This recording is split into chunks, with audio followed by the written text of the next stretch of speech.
Ok, la première question concernait les anges. Oui. Et la maman a déjà posé la question. Super. Alors, puisque la parole dit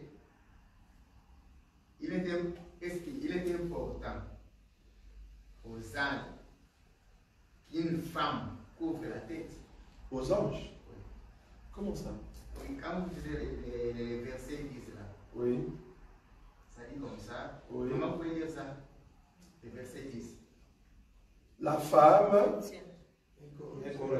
à cause des anges, doit avoir une marque sur la tête dont elle dépend. À cause des anges. Oui. Ça veut dire que c'est important pour les anges. Oui, mais j'ai expliqué quel ange. Hein? J'espère que tu as déjà compris. J'ai expliqué les deux aspects des anges. Est-ce que si je te posais la question, est-ce que c'est important pour toi que moi je mette en pratique la doctrine? Oui, voilà. Donc c'est important pour moi aussi que ma soeur mette en pratique, au fait, la parole de Dieu. Oui, une autre question? Est-ce que Dieu se soucie-t-il de ce qui est dans le cœur ou de ce qui se trouve sur nos têtes? Non, Dieu se soucie au fait de l'obéissance. On a dit ça, peut-être que tu n'étais pas là. Nous avons dit que l'obéissance vaut mieux que le sacrifice. Ok. Quand est-ce que cette obéissance doit se faire? Parce que tu n'étais pas là. Parce que la première question qu'on a commencé, quel type de voile et à quel moment? Ça va? Donc nous avons dit ici, il se pourrait que je ne puisse pas mettre le voile. Mais dans quel moment? Ça va? Dans quel moment? Et nous avons vu ça. Donc du coup ici, est-ce que Dieu se soucie, comme tu as dit là, de notre cœur ou soit du voile qu'on a mis sur la tête? Non, Dieu sait qu'il regarde dans l'homme. C'est l'obéissance. L'obéissance à sa parole. C'est ce qu'on a toujours dit. Si Dieu me dit, à partir d'aujourd'hui, toute personne qui va toucher cette manette dans la salle, pêche. Je vais écouter, juste toucher. Hein. Le fait que ça vient de Dieu, je ne touche pas. Mais qu'est-ce que Dieu regarde alors? Parce qu'en réalité, manger l'arbre, c'est ça qui est un péché. Je mange le fruit, la mangue. Est-ce que c'est ça qui est un péché? Non, c'est l'obéissance à la parole qui est sortie de la bouche de Dieu. Que toi tu dis non, je ne le fais pas. C'est ça qui est un péché. Parce qu'en réalité, seulement couper le fruit et manger, c'est ça le péché. C'est parce que je n'ai pas respecté ce que Dieu dit, ne touche pas. Ok, je vais encore plus loin. Seulement frapper sur un rocher 2 fois. Et Dieu, tu m'empêches d'entrer en Canaan. Frapper. J'ai frappé 2 fois. Et tu m'empêches d'entrer à Canaan. Est-ce que Dieu se soucie-t-il du cœur de Moïse qui avait besoin de voir Canaan, ou soit qu'il se soucie de la pierre que Moïse a frappé 2 fois? Ah, Dieu regardait l'obéissance. Est-ce que vous voyez la différence? Voilà, très simple. Oui. Tu commences à tomber petit à petit, je t'avais dit. Vas-y. Dans la même lignée, puisque je me posais la question de l'impact de la prière avec le voile. Le voile et sans le voile, soit avec le chapeau, sans le chapeau. Ça, je peux répondre. L'impact de la prière avec le voile ou sans, c'est la même chose. C'est-à-dire, quand je prie avec le voile, Dieu écoute. Quand je prie sans voile, dans l'indisposition, Dieu écoute. Parce que tu n'étais pas là, donc on ne va pas rentrer là-bas. Donc on a déjà expliqué l'indisposition et la disposition. Alors, il y a aussi le passage qui dit que la femme est la gloire de l'homme. Oui. De quelle femme la Bible parle? Ah, merci. Voilà, on va prendre cette écriture.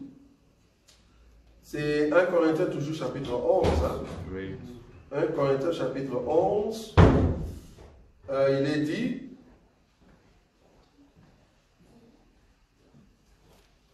c'est verset 7. Hein? C'est 7. Voilà.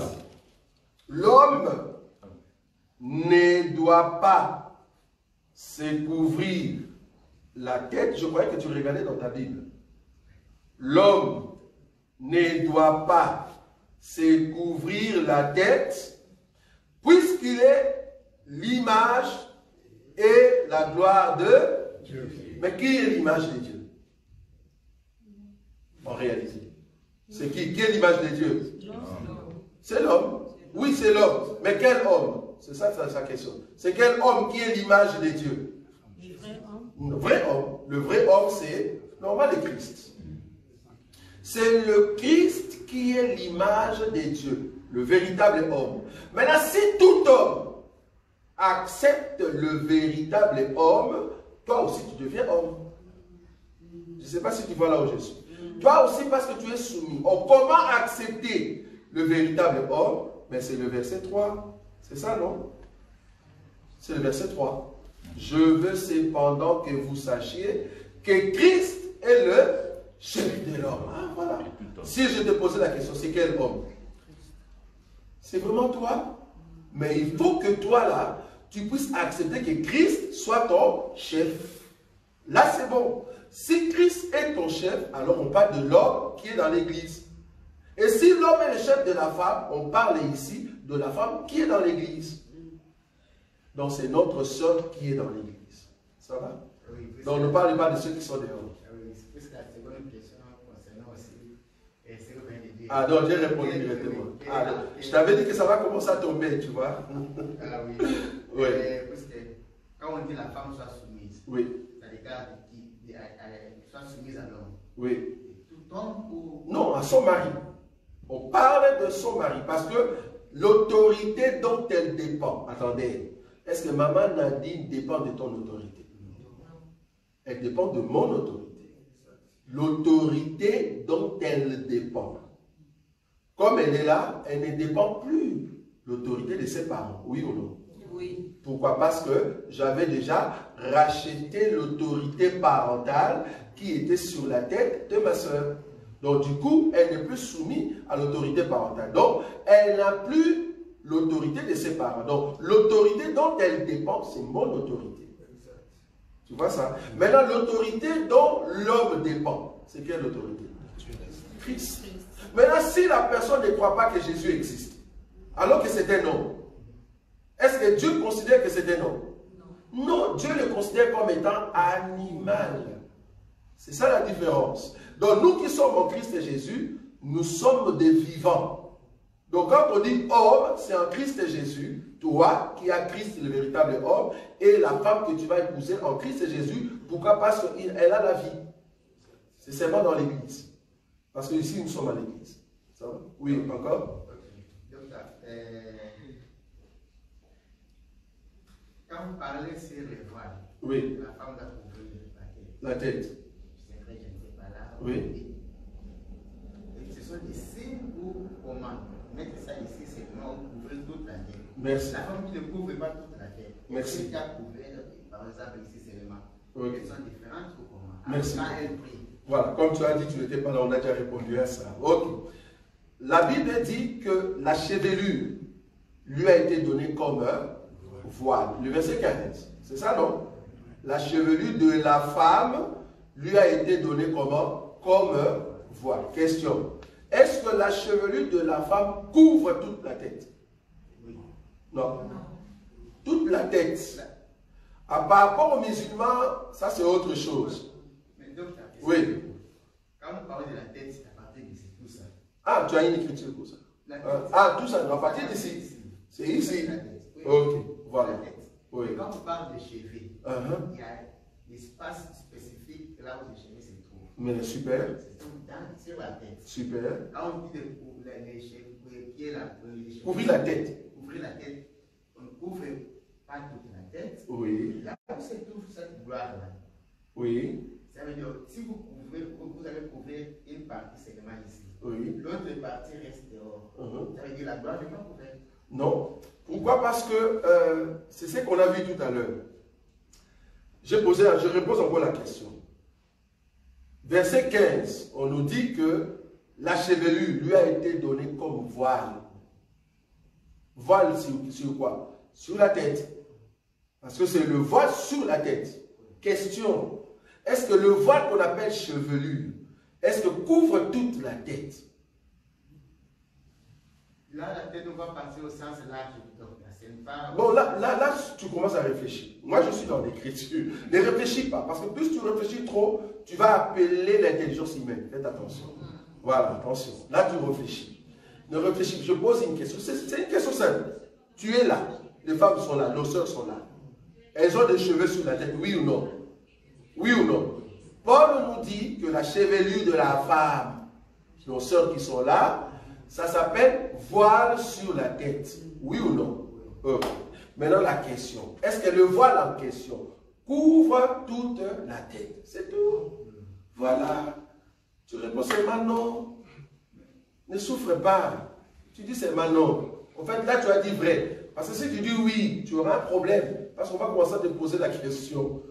Qu'est-ce que tu appelles tête? Parce que nous avons dans l'écriture que quand on dit, par exemple, il est beau, et il est bon, comment on dit l'écriture il est bon et pour le frère de demeurer ensemble.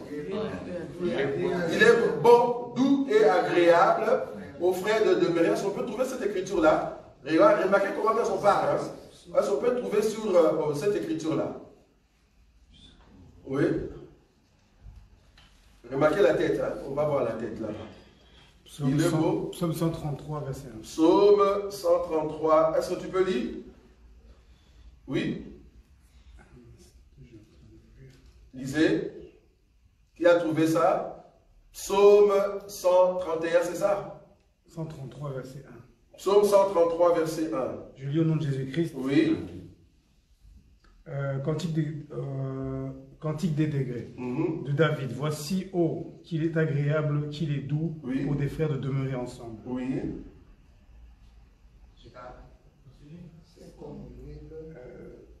Mais aidez-nous, aidez-nous. C'est comme l'huile précieuse qui répandue sur la tête descend sur la barbe. Répandue sur la tête. Descend sur la barbe. Descend sur la barbe. Sur la barbe d'Aaron. Sur la barbe d'Aaron. Qui descend sur le bord de ses vêtements. Ça, c'est tout. Donc quand on dit tête, on voit tout ça. L'huile qui descend sur la tête. C'est tout sa tête. Mais quand on arrive là-bas, on dit, ben, ça vient jusqu'aux barbes, et la barbe donne où? Donne, au fait, aux habits. Donc tout ça, c'est la tête. Vous l'avez ou pas? Quand on dit, on a coupé la tête de Goliath, ne me dis pas qu'on a coupé cette partie ici. Non. Tu vois, là où on aura un problème. Quand on dit tête, on regarde tête.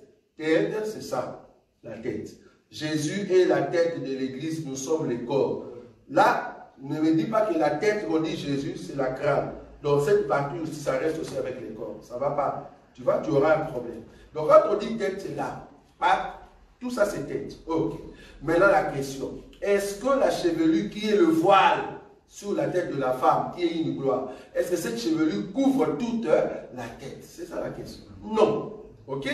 Maintenant, est-ce que Dieu se soucie, est-ce que de ces cheveux-là, qui ne couvrent pas toute la tête, ou le fait qu'il a mis les cheveux là où il a mis ça? Dieu, en créant la femme, il a mis les cheveux là où il a mis. Ok. Maintenant, quand je mets le voile, moi qui suis une femme, si je mets le voile, est-ce qu'il faut regarder bien, pas même le poil? Parce que si tu vas dans ce sens-là, c'est ce que je dis, ça deviendra une sorte de contrainte, une loi.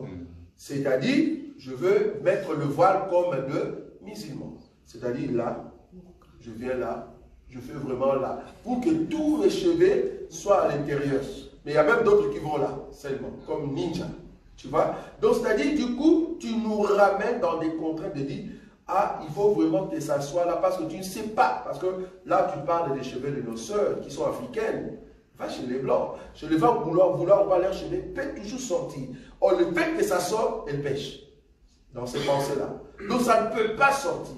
Du coup, tu vas leur faire tomber dans la loi. Ça devient contrainte.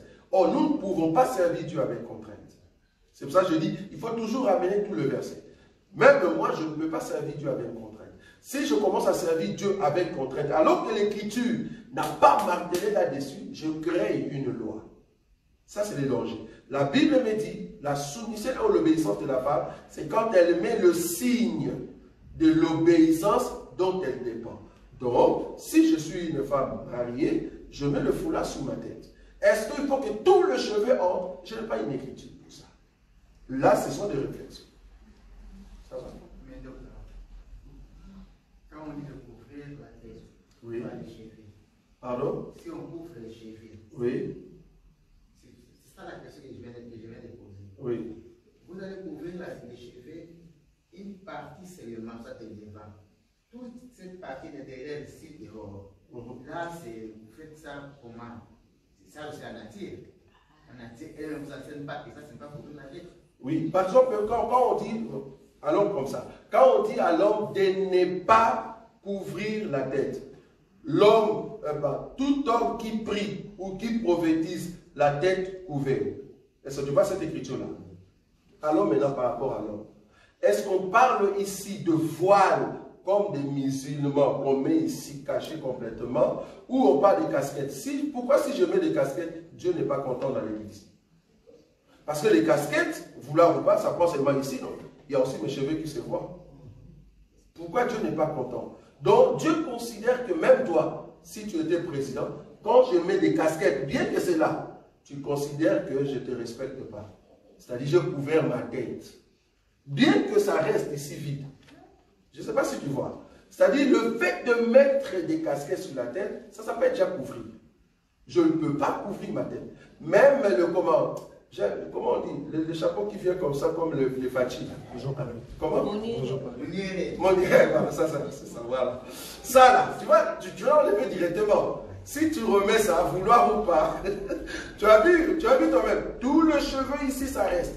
Mais avec ça, tu entres dans le bureau d'un président, c'est considéré comme couvrir sa tête. Alors qu'il y a une grande partie des cheveux qui sont dehors. Donc le problème, c'est mettre quelque chose sur ta tête en signe d'obéissance. Il faut aller, sinon vous allez tomber dans la loi. Vous allez tomber dans la loi et c'est compliqué. Ça va? Ok, ça va. Donc, j'ai aussi une question, mais une question pour ça. Oui. 1 Corinthiens 7. Ça, c'est dans les mariages, là. Oui, vas-y, dis-moi. Si on peut dire ça. 1 Corinthiens 7, normalement, c'est dans les mariages. Oui, attends. 1 Corinthiens 7, 39, oui. Je lis au nom de Jésus. Oui. Une femme est liée aussi longtemps que son mari est vivant. Oui. Mais si le mari meurt, oui, elle est libre de se marier à qui elle veut, seulement que ce soit dans le Seigneur. Oui. La question. Elle... Non, c'est juste la fin. Jusqu'à la fin. Ah, jusqu'à la fin, oui. 40. Elle est plus heureuse, néanmoins, si elle demeure comme elle est, suivant mon avis, et moi aussi, je crois avoir l'Esprit de Dieu. Oui. Mais je ne sais pas si c'est pas la version, puisque dans l'autre version, il écrit il a se marié avec un chrétien. Bon, ça, ce sont des versions nouvelles. En fait, bon, quand on dit chrétien, normalement, c'est une connotation pour dire ils sont dans le Seigneur. Ça va? Ça, ce sont des versions nouvelles, je comprends. Ce sont des versions nouvelles. Donc, elle doit être en Christ, parce que l'Écriture le dit très bien, non? Dans le Seigneur. Seulement que ce soit dans le Seigneur. Pour être dans le Seigneur, c'est que tu es chrétien. Tu vois? Là, maintenant, de versions nouvelles, de nouvelles versions qui sont sorties, il dit, oh, mais être dans le Seigneur veut dire être chrétien. Tu vois? C'est dans ce sens-là. Ça, ce sont des versions nouvelles. Il faut être dans le Seigneur, c'est-à-dire chrétien. Maintenant, la question, c'est de savoir, être chrétien, est-ce que je peux épouser une femme qui est chez les catholiques? Là, ça change. Là, maintenant, il faut définir c'est quoi être dans le Seigneur. Il faut me définir. Est-ce que dans le Seigneur veut dire aller à l'église catholique ou rester assis dans les Écritures? C'est rester assis dans les Écritures. Donc, je veux épouser une femme qui est assise dans les Écritures. Je comprends la différence, la nuance. Donc, je suis d'accord avec eux dans cette version-là. C'est juste. Donc, si on dit, elle doit se marier seulement un chrétien un chrétien, pardon, je suis d'accord avec eux parce qu'un chrétien, c'est ceux qui sont dans les saints. C'est pour ça que nous disons que tous ne sont pas chrétiens parce qu'ils vont à l'église. Non. Pour être chrétien, c'est-à-dire une personne qui met en pratique la parole de Dieu. Tu dois épouser cette personne-là. C'est juste. Ça va? Encore une question? Il faut poser des questions. C'est très bien ici. Donc, si vous n'avez pas de questions, c'est terrible. Parce que moi, je peux aller encore plus loin avec des questions. Plus loin avec des questions. J'avais aussi une autre question, docteur. Oui, allez-y. L'impact de la prière faite, exemple, dans l'assemblée, en dehors de l'assemblée. Oui. Quel impact? La communion. La communion. C'est-à-dire la prière faite dans l'assemblée et faite en dehors de l'assemblée. C'est juste la communion. Parce que tu vas voir que nos sujets ici, nos sujets, c'est plus le sujet communautaire, c'est-à-dire dans la communion. Remarquez, je vais donner une écriture. Quel est l'impact de la prière de Pierre lui-même et l'impact de la prière que l'Église a fait au sujet de Pierre? Remarquez, la Bible dit que l'Église priait alors que Pierre lui-même dormait. L'impact de l'assemblée a fait que Dieu a envoyé un ange pour aller faire sortir Pierre de la prison. Et lui-même, il dormait. Tu vois la dimension? Lui-même, il dormait. Ok, ça c'est le premier écriture. Deuxième écriture, la Bible dit, on a frappé Pierre et Jean parce qu'ils ont prié pour cet homme qui était devant les temples. Ça va? Devant les temples et tout ça. On a frappé. Pourquoi? Parce qu'ils ont prêché au nom de Jésus. Et la Bible dit, ils étaient contents. Pourquoi? Parce qu'on les a infligés de coups à cause du nom de Jésus. Mais remarquez quand ils sont revenus. Ils ont dit ça à l'assemblée. Ils ont prié et la Bible dit, là où ils se trouvaient, tremblant. Est-ce qu'une personne elle-même peut prier et les lieux tremblent? Non. Parce que c'est l'impact seulement toi. Tu vois ça? Parce que là, ça devient une vision. Mais là, c'est la présence d'un mouvement. Ça fait quoi? Ça fait bouger les choses. Même chose avec le jour de la Pentecôte. Une personne seulement, si tu pries, vouloir ou pas, ça n'allait pas faire en tout cas le mouvement qu'il y a eu ce jour-là à Jérusalem. Et parce qu'ils étaient au nombre de 120, là, ça bougeait. Et tout le monde a couru pour dire, mais qu'est-ce qui se passe ici? C'est ça la différence. Donc, la prière que tu fais à la maison, Dieu écoute. Nous disons Amen. Mais la prière dans la communauté, dans l'assemblée, c'est aussi très important. Et quand je crois Paul dit par exemple, n'abandonnez pas vos assemblées, quand on dit n'abandonnez pas vos assemblées, cela ne veut pas dire n'abandonnez pas l'assemblée des élus, n'abandonnez pas l'église catholique, n'abandonnez pas l'église des combats spirituels. Non, Paul ne voulait pas dire ça. Quand il dit n'abandonnez pas vos assemblées, cela veut dire, il faut d'abord définir c'est quoi assemblée. Assemblée veut dire là où il y a la nourriture. Et cette nourriture est mangée par le peuple qui sont tout autour. Cette assemblée-là, là où nous mangeons la nourriture, il ne faut pas abandonner. Si partout je pars, je trouve la même nourriture, il ne faut pas abandonner cette assemblée-là. Je ne sais pas si tu vois la différence. Voilà. Cela ne veut pas dire les dénominations, non. N'abandonnez pas telle dénomination, non. Donc, si seulement les églises du monde avec tous ou toutes la même nourriture, mais on n'a pas besoin de donner des noms. Nous tous, on allait être seulement église telle. Parce que nous avons la même nourriture. Mais remarquez, sur une même rue, vous avez 10 églises. Est-ce qu'ils sont dans la même assemblée? Non. Parce que l'autre mange l'assemblée où on fait sortir de cailloux dans les ventres des gens. On n'a pas vu cette écriture. D'autres confessent que tu peux au fait donner de l'huile, faire boire les gens de l'huile.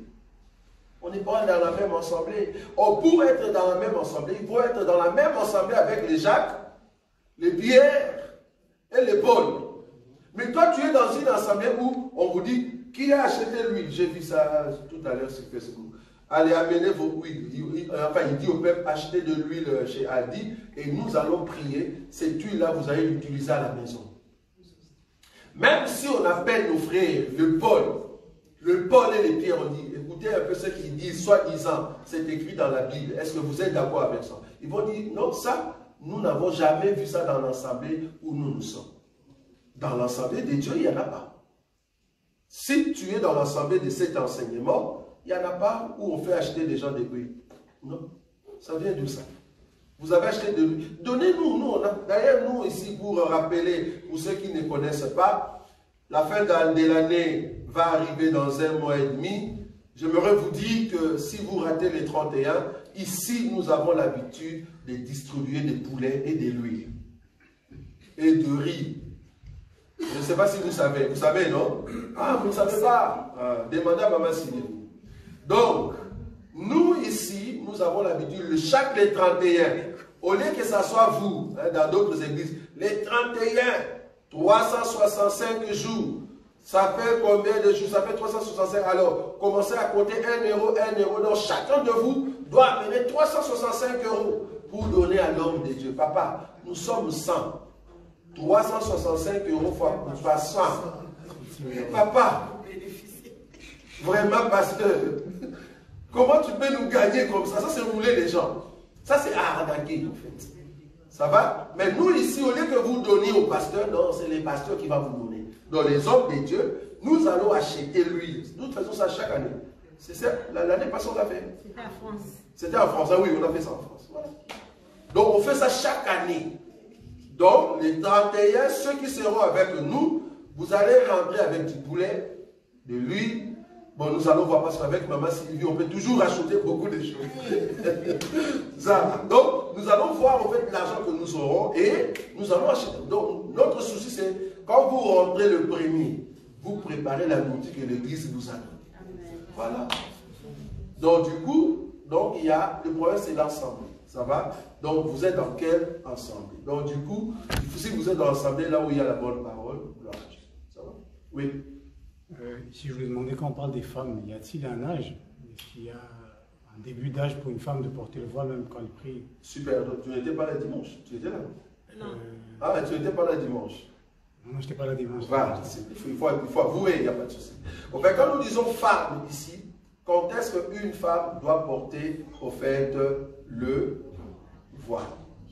Parce que quand tu touches le femme, il faut aller aussi de l'autre côté. Ça va? Il faut aller aussi de l'autre côté. C'est-à-dire, quand je touche le femme, il faut toucher aussi l'homme. Ok, la question c'est de savoir.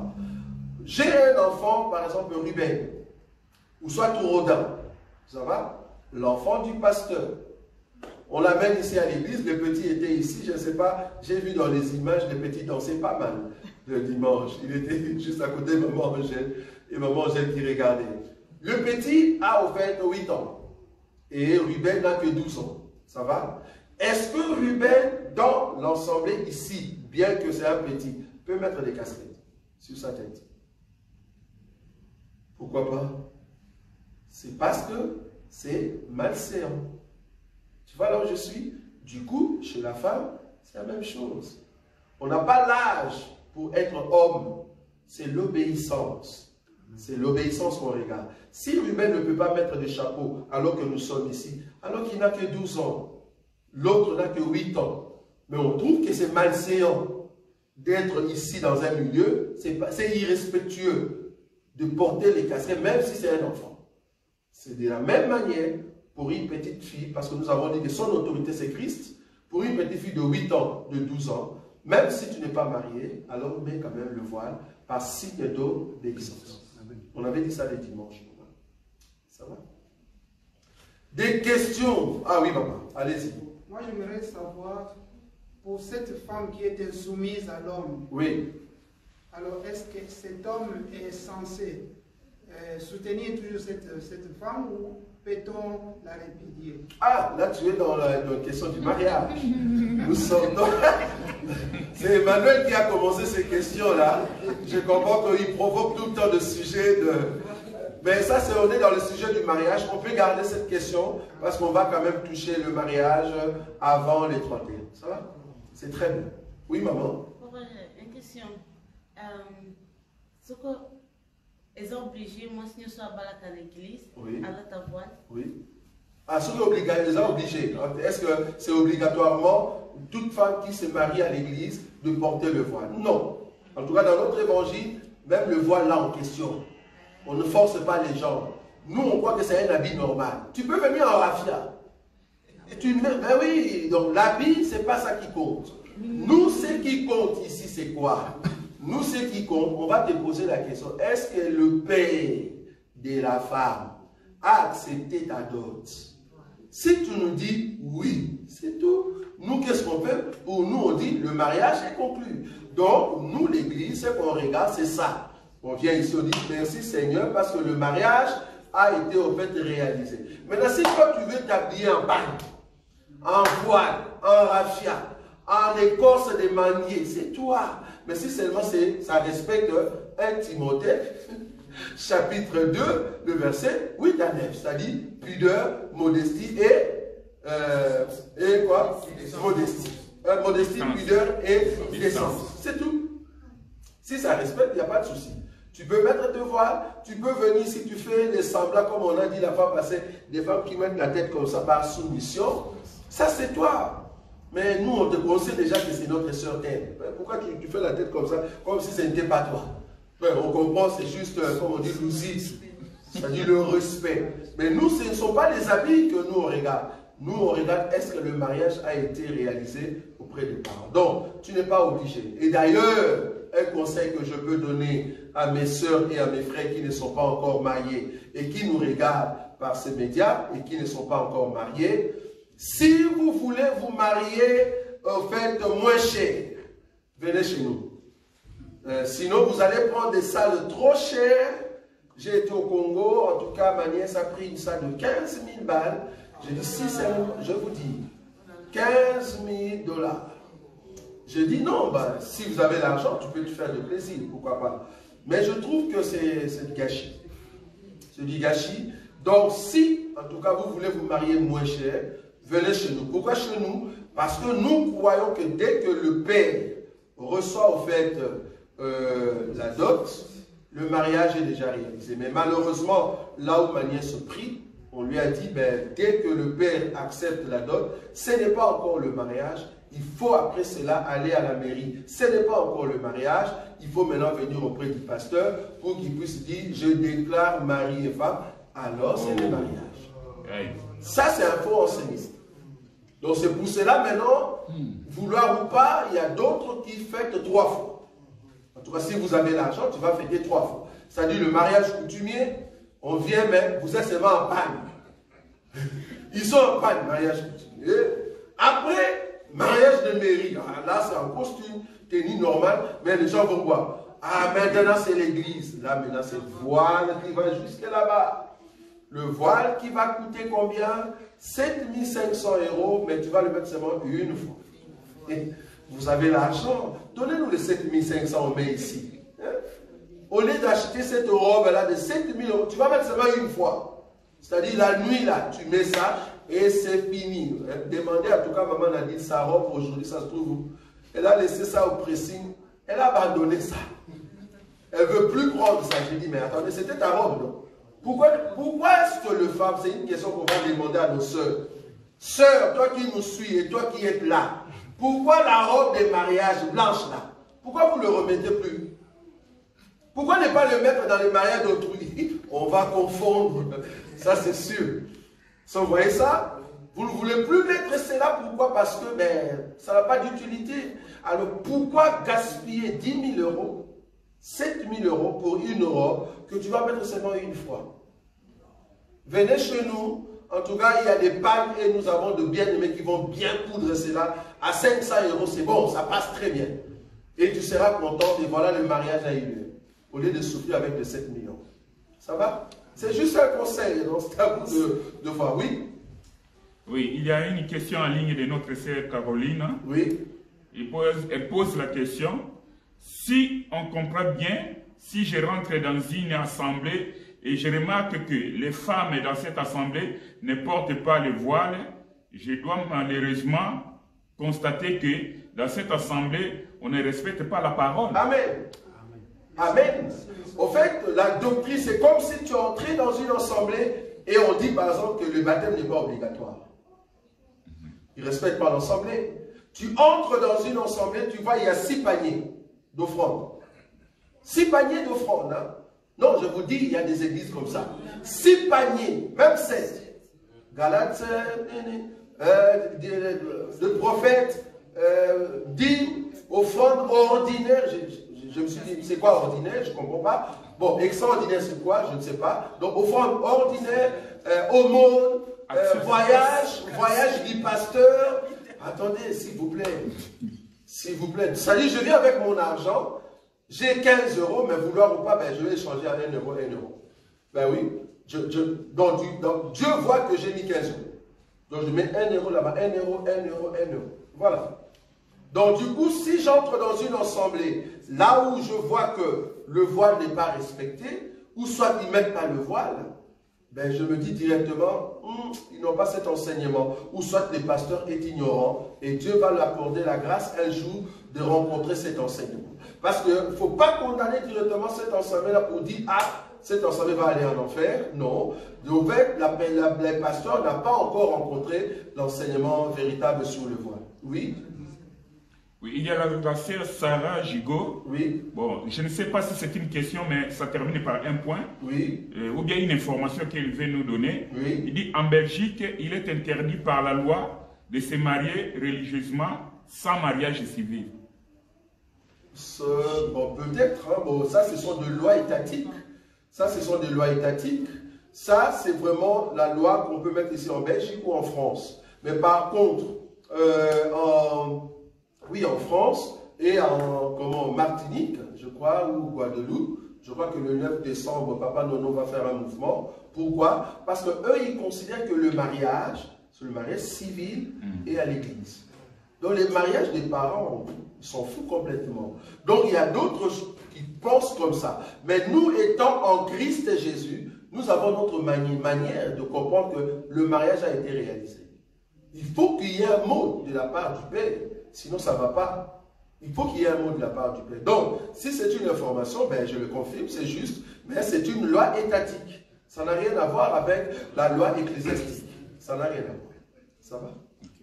Encore une dernière question? Oui, frère Emmanuel. J'avais une question encore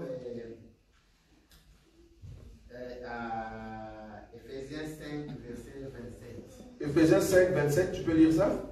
Ou non? Tu veux qu'on lise? On lise? Tu veux qu'on lise? Oui. Oui. Ephésiens 5, combien? 27. Ephésiens 5, 27, il est dit ceci. Afin de faire paraître devant lui cette église glorieuse, sans tache, ni ride, ni rien de semblable, mais sainte et irrépréhensible. Oui. Quelle est cette église-là? Il n'y a pas deux églises, Emmanuel. Il n'y a pas deux églises. Nous n'avons que cette église qu'on appelle la Vierge sage. Cette Vierge sage qui va monter. Tu as déjà compris la réponse une fois. Je t'avais dit que tu vas faire tomber tes galons. C'est la Vierge sage qui monte. Ça va? Parce que la Vierge qu'on va présenter, ce n'est pas la Vierge folle. Tu es d'accord avec moi? La Vierge qu'on présente ici, c'est la Vierge sage qu'on va présenter devant les anges et devant le Père. Ça va? Normalement, tu devais avoir ça. Bon, je sais que tu as posé pour les autres parce que normalement, tu avais la réponse. Amen. Amen. Nous allons prier. Tendre Père, nous te disons un grand merci. Merci pour ce moment de questions que tu nous as donné. Nous croyons à l'intelligence qui vient de toi. Celui qui éclaire toutes choses pour ramener toutes choses. Nazakomata ngai, nazakomata ngai, nga nazakomata.